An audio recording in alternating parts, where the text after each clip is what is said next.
اللهم بارك لنا في آبائنا. الله أكبر الله أكبر لا إله إلا الله والله أكبر الله أكبر ولله الحمد. اللهم إني أسألك الجنة وأعوذ بك من عذاب النار. اللهم إني أسألك الجنة وأعوذ بك من عذاب النار.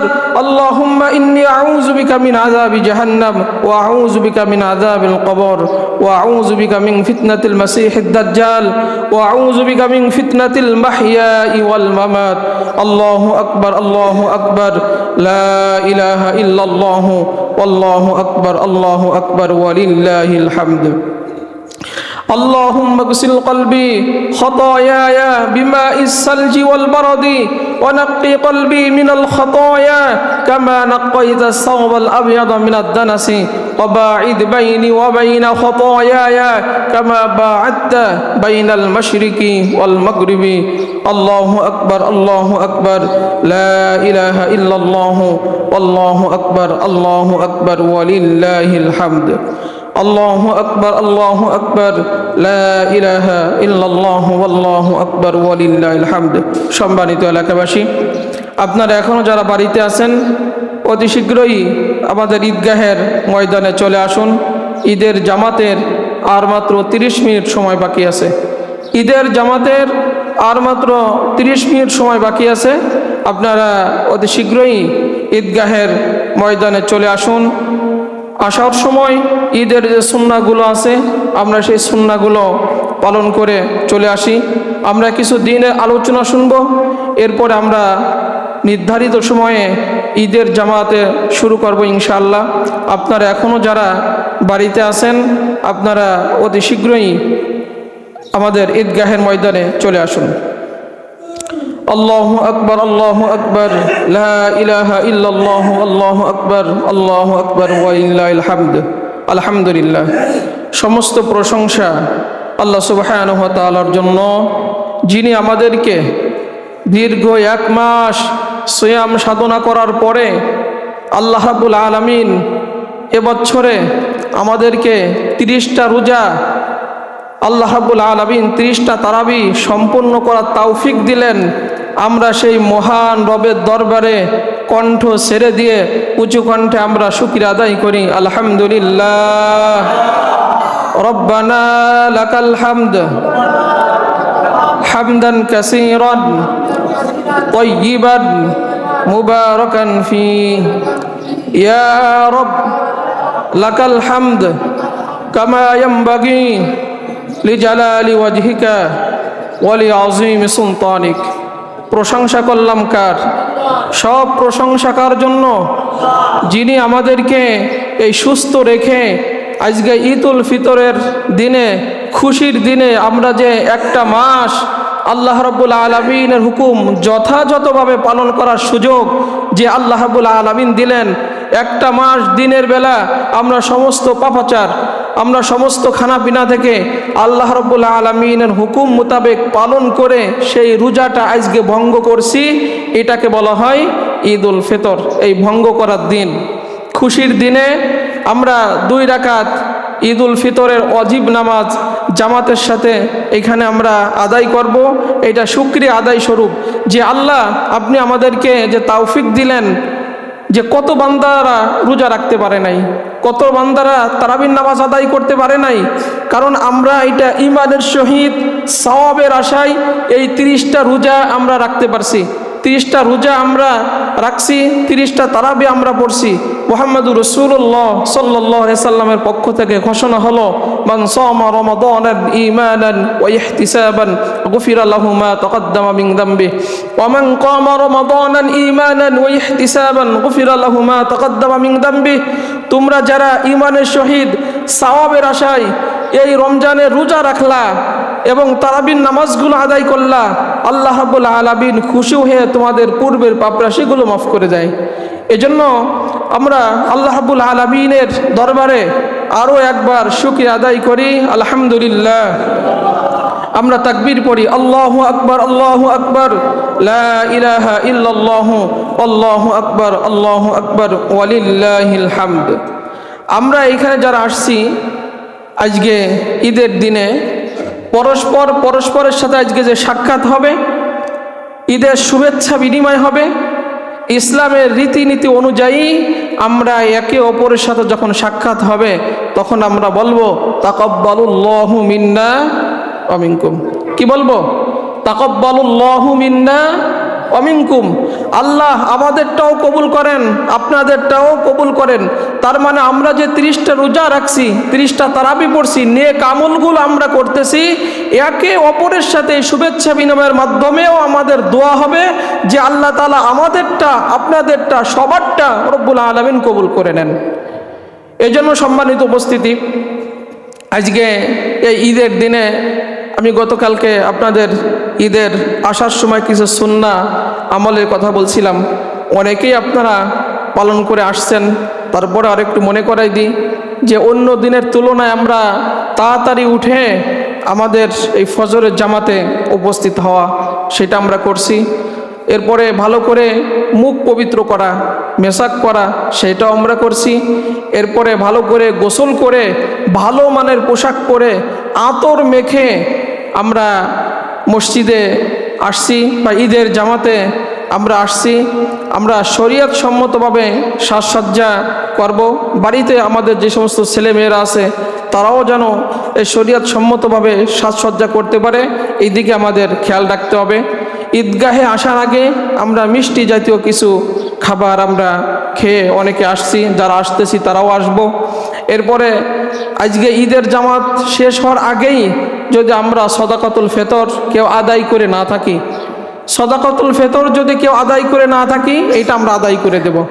কারণ নবীজি বলেন এই সদাকাতুল ফেতর হচ্ছে এই রোজার জাকাত।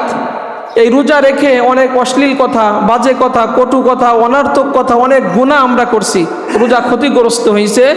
এই রোজাকে স্বয়ংসম্পূর্ণ করার জন্য, রোজাকে পূরণ করার জন্য, ক্ষতি পোষানোর জন্য আল্লাহ রাব্বুল আলামিন এই সদাকাতুল ফেতর নির্ধারণ করছেন।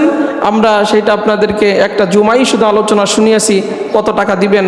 সরকারিভাবে 110 টাকা নির্ধারণ করা হয়েছে সর্বনিম্ন, সেইটা আপনারা আদায় করবেন, এটা আমরা দিয়ে দেব। আর একটা হচ্ছে এই ঈদের দিনে এতিম, অসহায়, গরিব, মিসকিনরা সুন্দরভাবে তারা যেন ঈদের আনন্দটা উপভোগ করতে পারে, এই লক্ষ্যে আল্লাহ রাব্বুল আলামিন এই সদাকাতুল ফিতর আমাদের উপরে, সামর্থ্যবানদের উপরে ওয়াজিব করেছেন। আমরা এটা আদায় করব। পায়ে হেঁটে আমরা ঈদগায় আসছি, ঈদগায় এসে আমরা নামাজ আদায় করতেছি। এই সুন্নাহগুলো আমরা ইতিমধ্যে আগে এটা গুরুত্বপূর্ণ সুন্নাহ ছিল। আগে আমরা ঈদগাহের ময়দানে চলে আসব। অনেকে চলে আসছেন, এখনও যারা আসেন নাই আপনারা দ্রুত ঈদগাহের ময়দানে চলে আসেন। আপনারা যখন আসবেন, আস্তে আস্তে আপনারা পাঠ করবেন আল্লাহু আকবার, আল্লাহু আকবার, লা ইলাহা ইল্লাল্লাহু, আল্লাহু আকবার, আল্লাহু আকবার, ওয়ালিল্লাহিল হামদ। এরপরে যে রাস্তা দিয়ে আসছেন যদি সম্ভব হয় রাস্তাটা একটু ঘুরে যাবেন, তাহলে বছরে একটা সুন্নাহ অন্তত আদায় হয়ে গেল। তাহলে আল্লাহ রাব্বুল আলামিন আজকে আমাদের এই ঈদুল আজহার জামাতকে কবুল করে নেন, আমরা বলি আমিন। আমরা এখানে যারা আসছি আল্লাহ রাব্বুল আলামিন আমাদের সবাইকে মাফ করে দেন, আমরা বলি আমিন। এইখানে আমরা যারা আসছি আমরা আল্লাহর নামে একটু উঁচু কণ্ঠে তাকবীর দিই, লিল্লাহি তাকবীর, লিল্লাহি তাকবীর, লিল্লাহি তাকবীর, আল্লাহু আকবার, আল্লাহু আকবার, লা ইলাহা ইল্লাল্লাহু, আল্লাহু আকবার, আল্লাহু আকবার, ওয়ালিল্লাহিল হামদ। এই যে আমরা এখানে আসছি খুশি মনে তাকবীর দিলাম, খুশি মনে আমরা আজকে ঈদ উদযাপন করব। আল্লাহ রাব্বুল আলামিন ফেরেশতাদেরকে নিয়ে গর্ব করেন, ফেরেশতাদেরকে নিয়ে আলোচনা করেন যে ফেরেশতারা, আমার এই বান্দারা দীর্ঘ 1টা মাস সিয়াম সাধনা করছে, আমার হুকুম তারা যথাযথভাবে পালন করছে, দিনের বেলায় রোজা রাখছে, রাতের বেলায় তারা তারাবির নামাজ আদায় করছে, কিয়ামুল লাইল করছে, দাঁড়িয়ে কোরআন তেলাওয়াত তারা শ্রবণ করছে, দাঁড়িয়ে নামাজ আদায় করছে, দিনের বেলা রোজা রাখছে, আমার দায়িত্ব যথাযথভাবে তারা পালন করছে। আল্লাহ রাব্বুল আলামিন ফেরেশতাদেরকে বলেন যে আমি যে বান্দাকে অর্পিত দায়িত্ব দিয়েছিলাম, আমার এই বান্দারা অর্পিত দায়িত্ব যথাযথ পালন করে আজকে ঈদগাহের ময়দানে আসছে, আমি আমার এই বান্দাদেরকে ভালোবাসি। মোহাব্বত করি, তাহলে আমার এই ভালোবাসার বান্দাদের পুরস্কার কি হতে পারে? কি হতে পারে?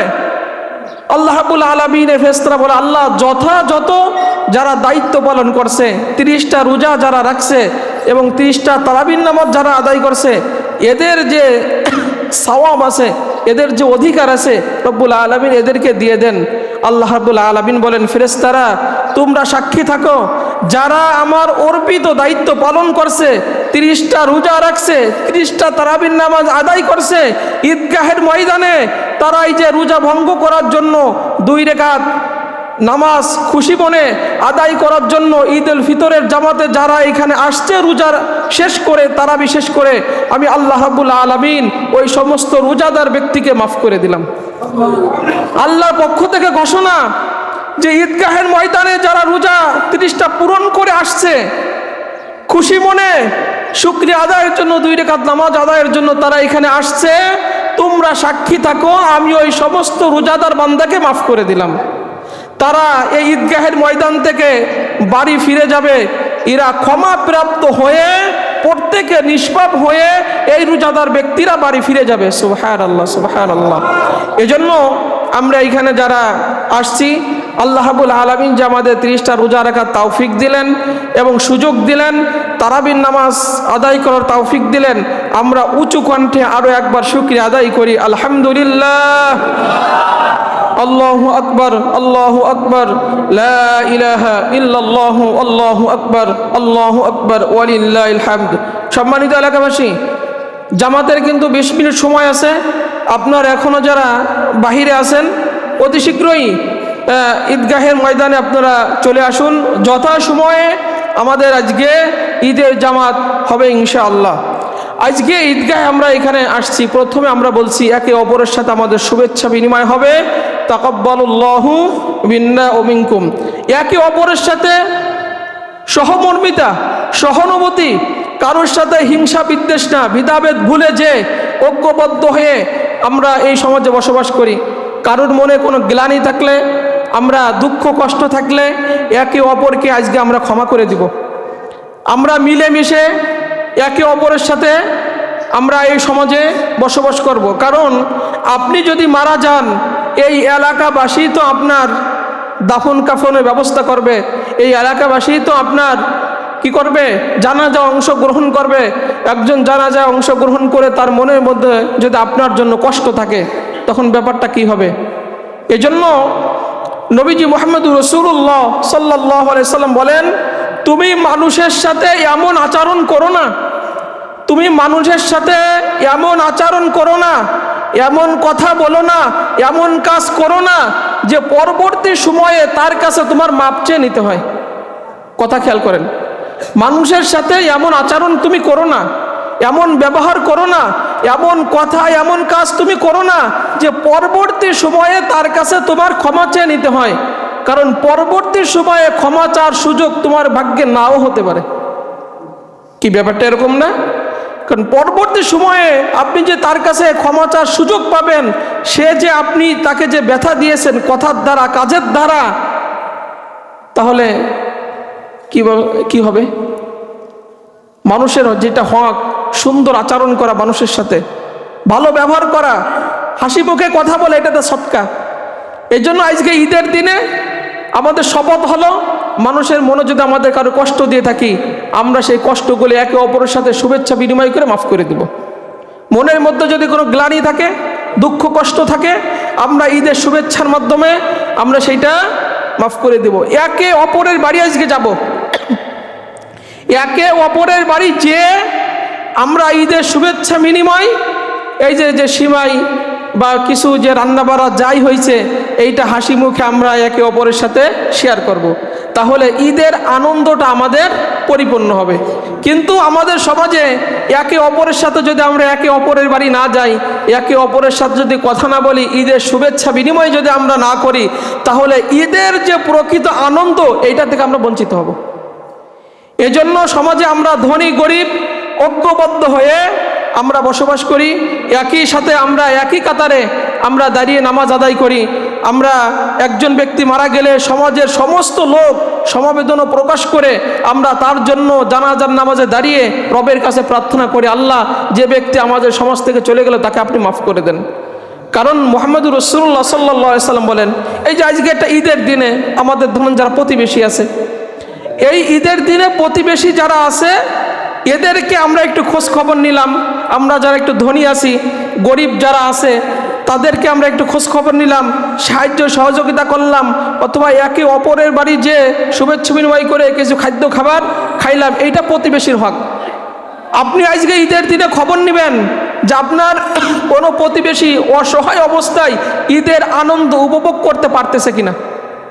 যদি সে না পারে তাকে আপনি কিছু অর্থ সহযোগিতা করে খাদ্য খাবার দিয়ে আজকের দিনটা অন্তত তার মুখে আপনি হাসি ফুটাইয়ে দেন, আল্লাহ রাব্বুল আলামিন আপনার প্রতি খুশি হয়ে যাবে। কারণ নবীজি বলেন, লাইসাল মুমিন আল্লাযী ইশবাউ ওয়া জারুহু ওয়া জাইউন, ওই ব্যক্তি কখনো প্রকৃত ঈমানদার না যে নিজে পেট ভরে খাইলো, তৃপ্তি সহকারে খাইলো, কিন্তু পাশের প্রতিবেশী অভুক্ত থাকলো।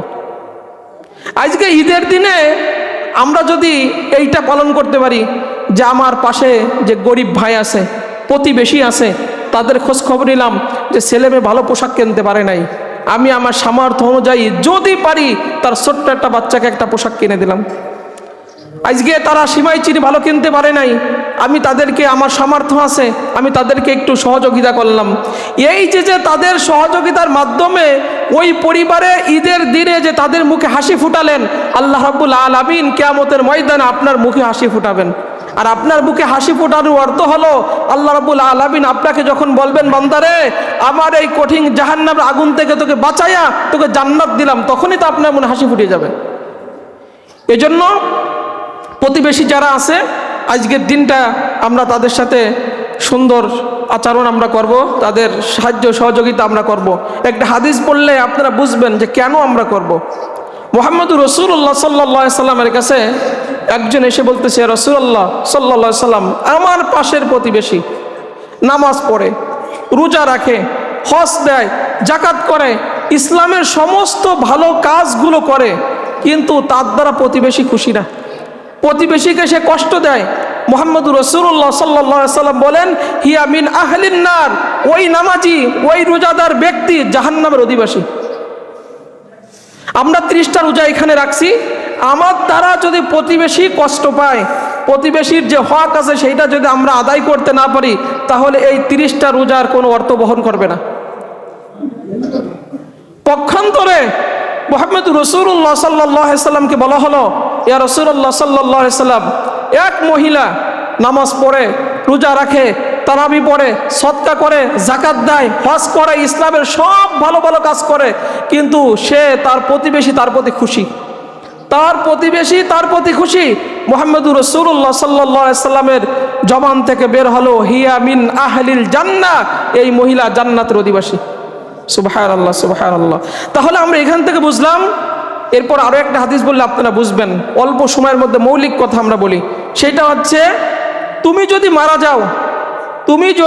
যাও, তোমার 4 ঘর নিকটতম 4 ঘর প্রতিবেশী তোমার ব্যাপারে যদি পজিটিভ সাক্ষ্য দেয় যে আল্লাহ আমার যে প্রতিবেশীটা ছিল এ ভালো মানুষ ছিল, এরকম নিকটতম 4 ঘর আপনার প্রতিবেশী যদি আপনার ব্যাপারে পজিটিভ সাক্ষ্য দেয়, আল্লাহ রাব্বুল আলামিন বলেন ওই 4 ঘর প্রতিবেশীর কারণে তোর জীবনে গুনাহ আমি মাফ করে দিলাম। এজন্য ঈদের সময় আমরা বলি যে প্রতিবেশীর সাথে বিরোধ থাকতে পারে, নানা থাকতে পারে, আজকে এরকম একটা উত্তম দিনে, খুশির দিনে এই প্রতিবেশীর সাথে বিরোধ থাকলে মিটাইয়া একে অপরের সাথে আজকে শুভেচ্ছা বিনিময় করবেন, একে অপরের বাড়ি খাদ্য খাবার খাবেন, একে অপরকে হাদিয়া তোহফা আজকে ঈদের দিনে দিবেন। এই যে প্রতিবেশীর ছেলে মেয়েদেরকে আপনি 50 টাকার একটা কসকসে নোট দেন, দেখবেন প্রতিবেশী বাচ্চা খুশি হয়ে যাবে না? এটা খুশি হয়ে যাবে। ছোট্ট ছোট্ট বাচ্চাদেরকে আপনারা এইগুলো দেন, একে অপরকে উপহার দেন, ঈদের শুভেচ্ছা বিনিময় করেন, দেখবেন আনন্দ ফুর্তি আমাদের সবার মাঝে ছড়িয়ে যাবে। এজন্য প্রতিবেশীদের সাথে আমরা এইগুলো করব। আর একটা কথা আমরা এখানে বলবো, আত্মীয়তাদের সাথে অনেক মানুষের আত্মীয়তার সম্পর্কে ভালো সম্পর্ক নাই আত্মীয়তার সাথে, অথচ আল্লাহ রাব্বুল আলামিন বলেন লা ইয়াদখুলুল জান্নাতা কাতিয়া, যারা আত্মীয়তা সম্পর্ক ছিন্ন করে তারা কখনো আল্লাহর জান্নাতে যাবে না। তো এখান থেকে আমাদের ঈদের ময়দান থেকে শিক্ষা হলো যে আমরা নামাজ পড়লাম, রোজা রাখলাম, সব কিছু করলাম, আজকে আল্লাহ সবাইকে মাফ করে দিবে, কিন্তু আত্মীয়তা ছিন্নকারীকে মাফ করবে না। নবীজি বলেন যে আত্মীয়তার সম্পর্ক হচ্ছে রহমানের মূল, যে এর সাথে সম্পর্ক বজায় রাখলো আল্লাহ ওই বান্দার সাথে সম্পর্ক বজায় রাখলো, যে এর সাথে সম্পর্ক ছিন্ন করে দিল আল্লাহ রাব্বুল আলামিন তার সাথে সম্পর্ক ছিন্ন করে দিল। আপনি বলবেন তারা তো আমাকে কষ্ট দেয়, এই করে সেই করে, আপনি কৌশলগতভাবে আল্লাহ তো বিচার করবেই, আপনি তার সাথে সৌজন্যতা বজায় রাখেন, আপনার দায়িত্ব আপনি জায়গা থেকে পালন করেন। সে যেটা অপরাধ করছে কিয়ামতের মধ্যে বিচার করবে কে? আপনি ঠকবেন না। এরকম হতে পারে আজকে অনেক ভাইদের সাথে ঈদের দিনে বিরোধ আছে না নাই? ভাইদের সাথে বোনদের সাথে আজকে ভাই বোনদের সাথে ঈদের শুভেচ্ছা বিনিময় নাই, ভাই বোন একে অপর বাড়ি আজকে যাবে না, এরকম অনেক ভাইয়েরা আছেন, অনেক বোনেরা আছেন, এই জাতীয়তা সম্পর্ক এখানে নষ্ট। হ্যাঁ, অনেক ছেলে আছে পিতামাতার সাথে, পিতামাতা এক জায়গায় ঈদ করতেছে, সন্তান আরেক জায়গায় ঈদ করতেছে, পিতামাতার সাথে কোনো কানেকশন নাই। এরকম অনেক সন্তান এখানে থাকতে পারে, অনেক থাকতে পারে, তাদের ব্যাপারে আমরা আজকে বলবো। মুহাম্মদুর রাসূলুল্লাহ সাল্লাল্লাহু আলাইহি ওয়াসাল্লামের একটা হাদিস সংক্ষেপে শোনেন। নবীজি মুহাম্মদুর রাসূলুল্লাহ সাল্লাল্লাহু আলাইহি ওয়াসাল্লামের সাহাবী হযরত আবু হুরায়রা রাদিয়াল্লাহু তাআলা আনহু বলেন যে আমি বারবার হাদিসটা আপনাদের বলি শুধু স্মরণ করানোর জন্য, যে আমরা নামাজ পড়লাম, ঈদ করলাম, রোজা রাখলাম, যদি কবুল না হয় তাহলে তো অযথা হয়ে গেল কষ্টটা। প্রত্যেক বৃহস্পতিবারে আবু হুরায়রা মসজিদে নববীতে ওয়াজ করতেন, বয়ান দিতেন। উনি একদিন বৃহস্পতিবারে বলতেছেন, আমার এই মজলিসে যদি কেউ আত্মীয়তা সম্পর্ক ছিন্ন করে এমন ব্যক্তি যদি থাকো, মসজিদ থেকে বের হয়ে যাও। যেরকম আমি যদি এখন বলি ঈদের জামাতে যারা আসছেন ভাই বোনের সাথে সম্পর্ক নষ্ট, আত্মীয়তার সম্পর্ক নষ্ট যারা করছেন, আপনারা মসজিদ থেকে বের হয়ে যান, সেই ব্যক্তিগুলো মসজিদে বের হয়ে যান। আবু হুরায়রা বললেন, এক যুবক দাঁড়াইয়া মসজিদ থেকে বের হয়ে চলে গেছে তার ফুফুর বাড়িতে। ফুফুর বাড়িতে যে বলতেছে, ভাইপো 2টা বছর হলো আমার সাথে তোমার কোনো সম্পর্ক নাই, যোগাযোগ নাই, কোনো কিছু নাই, আমাকে তুমি ছিন্ন করে দিলা, 2 বছর পরে আজকে কেন আসলা? আমি আবু হুরায়রাকে শুনতেছি যারা আত্মীয়তার সম্পর্ক ছিন্ন করছে তারা যেন মসজিদে নববীতে না আসে, মসজিদে নববীতে থাকলে বের হয়ে যাও। ওই ফুফু বলতেছে, তুমি যে হযরত আবু হুরায়রার কাছে জিজ্ঞাসা করো যে মসজিদ থেকে বের হওয়ার কথা তিনি কেন বললেন। ওই ব্যক্তি হযরত আবু হুরায়রা রাদিয়াল্লাহু তাআলা আনহুর কাছে এসে বলতেছেন যে আমি আমার ফুফুর সাথে 2টা বছর সম্পর্ক নাই, ছিন্ন করছি, তা আপনার বক্তব্য শুনে আমি মসজিদ থেকে বের হয়ে গেছি, ফুফুর কাছে গেছি, ফুফু আবার আপনার কাছে পাঠাইছে, আপনি এই কথা কেন বললেন? হযরত আবু হুরায়রা বলতেছেন, আমি নিজ কানে মুহাম্মদুর রাসূলুল্লাহ সাল্লাল্লাহু আলাইহি সাল্লামকে বলতে শুনেছি, যারা আত্মীয়তার সম্পর্ক ছিন্ন করে তাদের নামাজ, তাদের ইবাদত, তাদের রোজা কোনোটা কবুল হয় না। চিন্তা করছেন?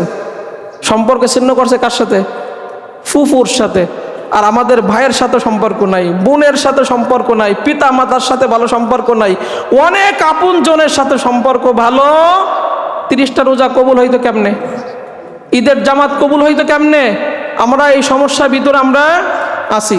আর একটা কথা আমরা বলছিলাম যে সন্তান পিতামাতার সাথে সম্পর্ক, আজকে ঈদের দিনে পর্যন্ত পিতামাতার সাথে সম্পর্ক নেই। অথচ এই পিতামাতার ব্যাপারে আল্লাহ রাব্বুল আলামিন তারপরে ইবাদতের পরে পিতামাতার স্থান রাব্বুল আলামিন দিয়ে দিছেন না?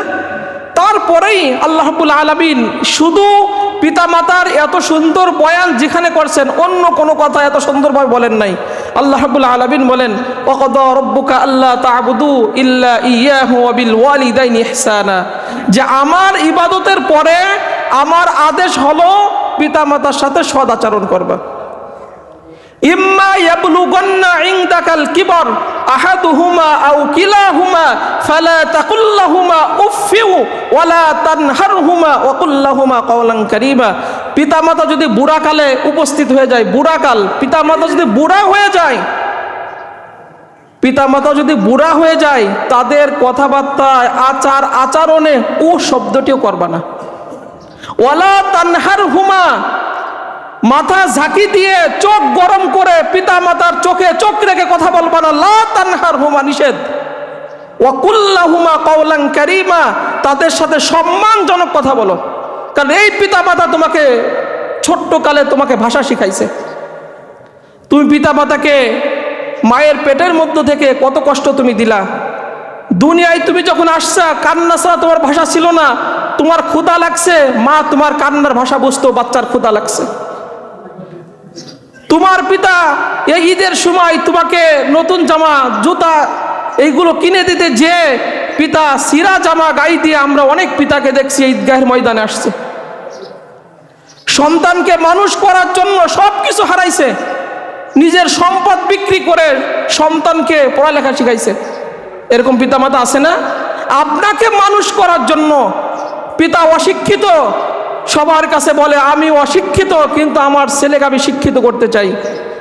আমার হাড় ভাঙানি খাটনুই খেটে, এই যে হাল চাষ করেও, ক্ষেত খাবারে কাজ করেও বলে বাবা তুই পড়ালেখা কর, ক্ষেত খাবারে তোর আসতে হবে না, তুই মানুষের মতো মানুষ হ। পিতামাতা তো এইটাই আমাদের চাইছে। তাহলে ওই পিতামাতার সাথে আপনি বিরোধ রাখেন কেমনে? পিতামাতাকে কষ্ট দেন কেমনে আজকে ঈদের দিনে? কারণ জীবিত থাকতে পিতামাতার যে 6টা হক, একটা হচ্ছে তার খেদমত আপনার করতে হবে, তার অনুগত আপনার করতে হবে, তাকে সম্মান করতে হবে, তাকে আপনার ভালোবাসতে হবে, তার প্রয়োজন আপনার মেটাতে হবে, তার আরামের ব্যবস্থা করতে হবে, তার জন্য সাক্ষাৎ করতে হবে। জীবিত থাকতে 6টা হক আপনি আদায় না করলে আপনি নাফরমান সন্তান।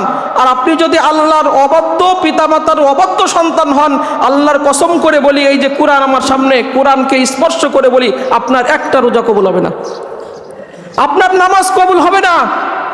খবরদার ভাই, পিতামাতার সাথে যদি কারো বিরোধ থাকে, খবরদার, পিতামাতা যাই হোক, সে আপনার মা, সে আপনার পিতা, তারা হাজার যদি অন্যায় করে, খবরদার কৌশলে আপনার ওইটা মেনটেন করতে হবে, কিন্তু তাদের মনে কষ্ট দেওয়া যাবে না।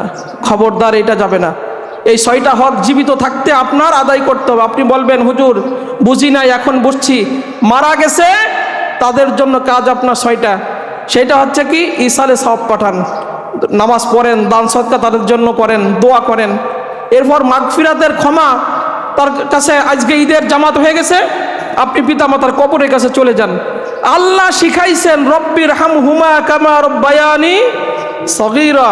আল্লাহর কাছে এই দোয়া আপনি বলে কবরের পাশে দাঁড়াইয়া আপনি বলেন যে আল্লাহ আমি এতদিন বুঝতে পারি নাই পিতামাতার কত নাফরমানি করেছি। আল্লাহ পিতামাতা যদি আমার প্রতি অসন্তুষ্ট থাকে, আপনি তো আমার প্রতি অসন্তুষ্ট, আপনি তো আমার কোনো ইবাদতই কবুল করবেন না। অতএব বুঝি নাই, এখন বুঝছি। আল্লাহ আপনি আমার পিতামাতাকে মাফ করে দেন। আপনার ওই দোয়া যখন কবরের পাশে দাঁড়ায়া আপনি যখন এই দোয়াগুলো করেন, হাদিসে কুদসির মধ্যে আসছে আল্লাহ রাব্বুল আলামিন তখন পিতামাতাকে মাফ করে দেয়, আর পিতামাতা কবর থেকে আপনাকে মাফ করে দেয়। পিতামাতাকে জান্নাতের মর্যাদা বাড়ানো হয়। পিতামাতা আল্লাহর কাছে বলে আল্লাহ আপনি আমার কবর আযাব মাফ করলেন, আমার জান্নাতে মর্যাদা বাড়ালেন কেন? বলে তোমার সন্তান কবরের পাশে দাঁড়াইয়া আজকে ঈদের জামাত শেষ করে তোমাকে ভুলে নাই, আজকে দোয়া করছে, এই জন্য আমি আল্লাহ রাব্বুল আলামিন তোমাকে মাফ করে দিয়েছি। এজন্য পিতামাতার যদি কোনো ঋণ থাকে, সন্তান হিসেবে আপনি সেটা পরিশোধ করবেন। ওসিয়াত থাকলে ওসিয়াত পূরণ করবেন। পিতামাতার যে সমস্ত আত্মীয় স্বজন ছিল তাদের খোঁজ খবর নেবেন, তাদেরকে সাহায্য সহযোগিতা করবেন। আর ঘন ঘন বারবার পিতামাতার কবরের কাছে যে এই কবর জিয়ারতগুলো আপনি করবেন। নবীজি বলেন সালাসাতুল লা ইয়াদখুলুনাল জান্নাত আবাদা, 3 ব্যক্তি কখনো আল্লাহর জান্নাতে যাবে না। তার মধ্যে আছে ওয়াল আকুন, পিতামাতার অবদ্ধ সন্তান। এটা আল্লাহর জান্নাতে কখনো যাবে না। এই জন্য ঈদের দিনে আমাদের নসিহত হচ্ছে পিতামাতার সাথে থাকার চেষ্টা করবেন। পিতামাতাকে নিয়ে পরিবারে আজকে ঈদ করবেন। দূরে থাক, আমরা তো ঠেলে দিই, ভাই যদি 4টা হই আমরা বলি আমি একা খাওয়াবো কেন, আর একজন খাওয়াক। অথচ এই একটা মা, এই একটা বাবা 7 জন সন্তানকে মানুষ করছে, করে নাই? সে তো কখনো বলে না আমি পারবো না। আপনি আপনার জায়গা থেকে কেমনে বলেন যে মাইজি ভাইয়ের ঘরে যাও, ছোট ভাইয়ের ঘরে যাও, অমুকের ঘরে যাও? আপনি দাঁড়ায় বলেন মা যতদিন বেঁচে থাকে, বাপ যতদিন বেঁচে থাকে আমার সাথেই থাকবে, অন্য ভাই যার যার জায়গা থেকে সে দায়িত্ব পালন করবে। কিন্তু আমরা ঠেলাঠেলি করি না, পিতা মাতা বেশি হয়ে গেছে, অথচ আপনি যখন 4টা ভাই ছিলেন, 2টা বোন ছিলেন, এই 6টাকে তো একজনই লালন পালন করছে, একজনই খাওয়াইছে, একজনই পড়াইছে, তাহলে আপনারা কেন ঠেলাঠেলি করেন? খবরদার ভাই, এইটা করা, পিতা মাতা খুশি আর সে আজিমের মালিক খুশি। আজকে ঈদের জামাত শেষ করে যদি ভুল থাকে মাফ চেয়ে নেবেন। পিতা মাতা খুশি হইলে আর সে আজিমের মালিক খুশি। পিতা মাতার দিকে নেক নজরে তাকাবেন, কবুল হজের সব দেন কে? কে দেন? এই জন্য ঈদের দিন আমাদের এই নসিহত হচ্ছে, পিতা মাতার সাথে যদি আমরা কেউ এরকম আচার ও দুর্ব্যবহার করে থাকি, এটা আমরা চেয়ে নিব। এইখানে আমরা যারা আসছি, আল্লাহ রাব্বুল আলামিনের নামে উঁচু কণ্ঠে একটা তাকবীর দিই, লিল্লাহি তাকবীর, লিল্লাহি তাকবীর, লিল্লাহি তাকবীর, আল্লাহু আকবার, আল্লাহু আকবার, লা ইলাহা ইল্লাল্লাহু আল্লাহু আকবার, আল্লাহু আকবার ওয়া লিল্লাহিল হামদ। ঈদের জামাত শেষ, শাওয়ালের চাঁদ আজকে 1 তারিখ, ধরেন 6টা রোজা রাখবেন। এই শাওয়ালের 6টা রোজা যদি আপনি রাখেন, সারা বছর রোজা রাখার সওয়াব আপনারা পাবেন। এই জন্য আমরা এই শাওয়ালের 6টা রোজাও রাখবো। বাড়িতে যারা মা বোনেরা আছেন তারাও আপনারা কষ্ট করে শাওয়ালের 6টা রোজা রাখবেন। আর ঈদের পরবর্তী আমল তো গত জুমায় আপনাদের প্রায় 35-40 মিনিট আমরা শোনাইছি, আজকে শুধু মৌলিক কথাগুলো বললাম। এই জন্য আল্লাহ রাব্বুল আলামিন আমরা এখানে যারা আসছে আমাদের সবাইকে মাফ করে দেন, আমরা উঁচু কণ্ঠে বলি আমিন। আল্লাহ আমাদের রোজা কবুল করেন, আমরা বলি আমিন। আমাদের তারাবি কবুল করেন, আমরা বলি আমিন। আমাদের এই মহল্লাবাসীকে, এই মসজিদকে আল্লাহ কবুল করেন, আমরা বলি আমিন। যারা কবরে আছে আল্লাহ তাদেরকে মাফ করে দেন, আমরা বলি আমিন। আমাদের ঈদুল ফিতরের এই জামাতটাকে আল্লাহ আপনি কবুল করে নেন, উঁচু কণ্ঠে বলে আমিন।